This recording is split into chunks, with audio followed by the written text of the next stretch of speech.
ભાઈબંધ નો happy birthday છે, ઠેલો લઈને ખસકાયા નાસ્તો લેવા. પગ નહીં સમાતા પણ આંકોનો થેતક નો ખબખબીયો હે. સીપી પાન પાર્લર માં કરીને 7-8 મસ્ટર લઈ લીધા. એકો તેરી વાળું એક આવે એટલે આજ ભાઈબંધ નો ડબ્બો લાલ થઈ જવાનો. મસ્ટર યાર ખાવા થોડોક નાસ્તો લઈ લીધો. જબલામાં થમાય એવું હતું જ નહીં એટલે એમ ઘરેથી જ ઠેલો લઈને આવ્યા હતા. ફાઇનલી 813 ગાળીઓ કરીને ખસકાયા પાર્ટી કરવા. આ ઠેલો ભારી ભારી લાગે છે માજી. આખો ઠેલો મસ્ટર નો ભેરસ, થોડીક તો સેફટી રાખવી પડે. ઠેલામાં જ નાસ્તો કાઢીને ઠક દેરે ઢાંકણું ખોલી વાળ્યું. આ મસ્ટર પીવાની તો અલગ જ મજા આવે હો. બધાય મજા કેપ ઉપર કેપ મારે. મસ્ટર ખુરવાડીને પેડીએ રેરું પાડ્યું. બૂંદ બૂંદ में लिखा है पीने वाले का नाम. બેડે બોય આપણને નાસ્તો કરાયો તો આપણે કેક તો લાવવી પડશે ને. કેક નું ઓપનિંગ કરીને રિવર્સ પ્રમાણે સ્નેપ લઈ લીધી. કેક ભાળીને તો રાજી ઢાળ થઈ ગયો માજી. ફાઇનલી અગરબત્તી કરીને કેક નું કટિંગ કરી વાળ્યું. બધાને છેલ્લે આપણે ફોટો પાડવાનો, કારણ કે જાય કેક ભાગમાં આવે ને. આને કેક ખાઈને તો મજા આવી ગઈ લાગે છે.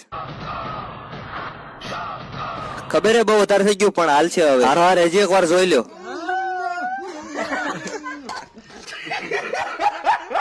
બેટે જોઈ નાખ્યો પણ ગિફ્ટ આપીને રહી ગઈ હતી. ધારો રહી આપી દીધી. હાથ પડે ને ઉપડી ગયા હોટલમાં જમવા. ભાઈબંધ નો બેટે મોડું